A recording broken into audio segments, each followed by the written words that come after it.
গণেশের বিবাহ।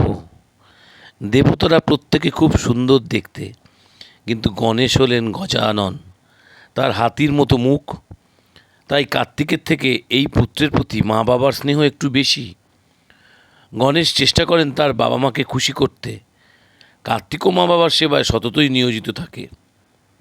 দেবী হৈমবতী শঙ্করকে বললেন, ছেলেরা যুবক হয়ে উঠছে, এখন তাদের বিয়ে দেওয়া উচিত। শিব বললেন, তুমি ঠিক বলেছ, দুই পুত্রই আমাদের কাছে সমান প্রিয়। তাহলে কার বিয়ে আগে দেব? কার্তিক গণেশের চেয়ে বড় হলেও তাহলে কার্তিকের আগে বিয়ে দেওয়া উচিত। হর পার্বতী দুজনে মিলে একটা যুক্তি করলেন এবং সেই মতো তাদের দুই ছেলেকে ডেকে পাঠালেন। ছেলেরা দুজনেই হাজির হলেন তাদের সামনে এবং প্রণাম জানালেন। মহেশ্বর পুত্রদের বললেন, তোমরা দুজনেই আমাদের কাছে সমান।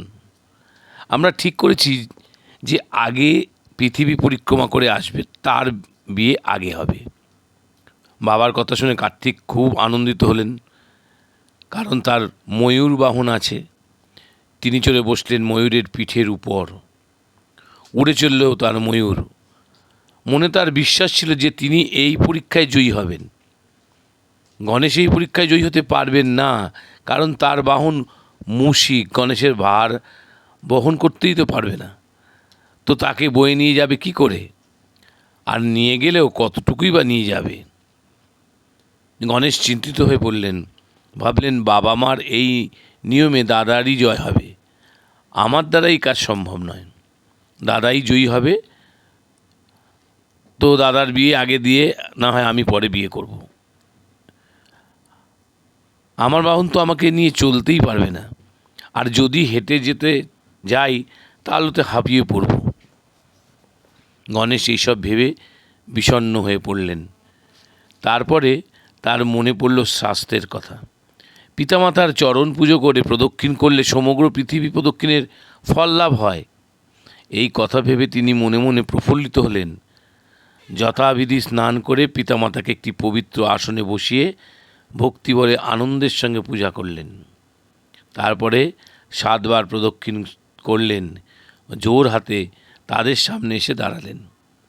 পুত্রের কীর্তি দেখে হরপার্বতী খুব খুশি হলেন। তারপরে গণেশ বললেন, হে পিত, হে মাতো, আপনারা বলেছিলেন যে আগে পৃথিবী প্রদক্ষিণ করবে তার আগে বিয়ে দেবেন, তাহলে আমার বিয়ের ব্যবস্থা করুন। শঙ্কর গণেশের সব কথা শুনলেন। বললেন, তুমি তো নিয়ম পালন করনি, তাহলে কি করে তোমার বিয়ে আগে দেব? তুমি আগে পৃথিবী প্রদক্ষিণ করে এসো। কার্তিক চলে গেল সেই উদ্দেশ্যে, আর তুমি শুরুই করতে পারলে না। পিতার কথা শুনে গজানন বললেন, আমি তো 7 বার পৃথিবী প্রদক্ষিণ করলাম। এই যে আমি আপনাদের চরণ পুজো করে 7 বার প্রদক্ষিণ করলাম, এতে কি আমার পৃথিবী প্রদক্ষিণ হলো না? আর যে পিতামাতার পুজো না করে পুণ্যের আশায় তীর্থে তীর্থে ভ্রমণ করে, তার কি পৃথিবী প্রদক্ষিণ হয়?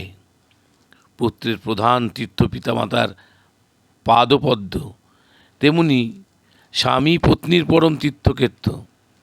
এখন আমি আপনাদের প্রদক্ষিণ করলাম, এ তো পৃথিবী পরিক্রমা হলো। আর যদি না হয়ে থাকে তাহলে বেদ বাক্যকে মিথ্যা বলতে হবে। শিব দুর্গা গণেশের কথা শুনে অতীত বিস্মিত হলেন। তারা বললেন, গজানন, তুমি ঠিক বলেছ, বেদ বাক্য কখনোই মিথ্যা হয় না। শিব বিশ্বরূপের 2 কন্যা সিদ্ধি আর বুদ্ধির সঙ্গে গণেশের বিয়ে দিলেন। তারা দুজনে ছিলেন সর্বসুলক্ষণা, মনোরমা, সুবদনী। শিব বিশ্বকর্মাকে ডেকে পাঠালেন। বিশ্বকর্মা এলেন এবং শিবের ইচ্ছা বিচিত্র রকমের ফল, লতা পাতা, অলঙ্কার দিয়ে একটি সুন্দর সভাগৃহ সাজানো হলো। সেই বিয়েতে এলেন দেবতা, গন্ধর্ব, যজ্ঞ, ঋষিগণ। তারপরে সেখানে সিদ্ধি ও বুদ্ধিকে আনা হলো শুভক্ষণে। সকল অতিথিরা আনন্দিত হলেন। গণেশও খুব খুশি হলেন।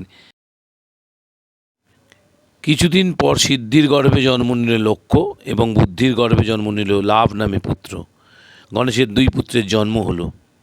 এইভাবে গজাননের সংসার জীবন মহানন্দে কাটতে লাগলো। এদিকে সারা পৃথিবী ঘুরে কার্তিক এলেন কৈলাসে।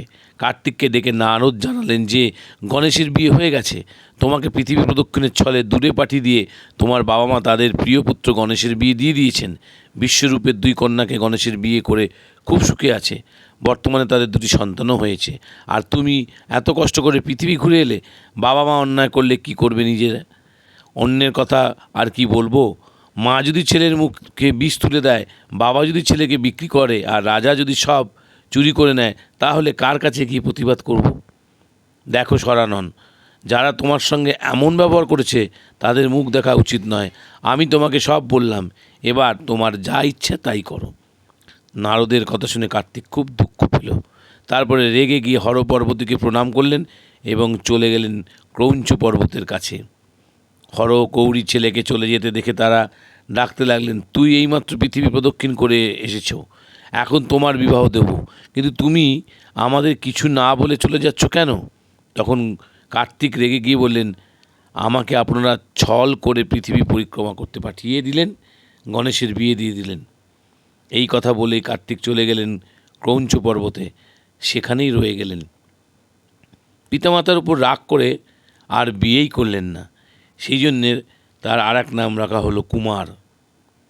শাস্ত্রে আছে, কার্তিকী পূর্ণিমার কৃত্তিকা নক্ষত্রে কুমারকে দর্শন করলে সর্ব পাপ নষ্ট হয় আর সকল অভীষ্ট সিদ্ধ হয়।